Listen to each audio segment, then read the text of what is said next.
Oh,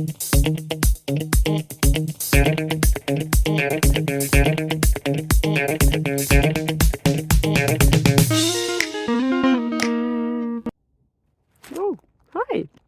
Yeah, today there is a little bit of a perspective change happening, because sometimes the answers are in the details, you know. Will it be the case for the next question? Let's see.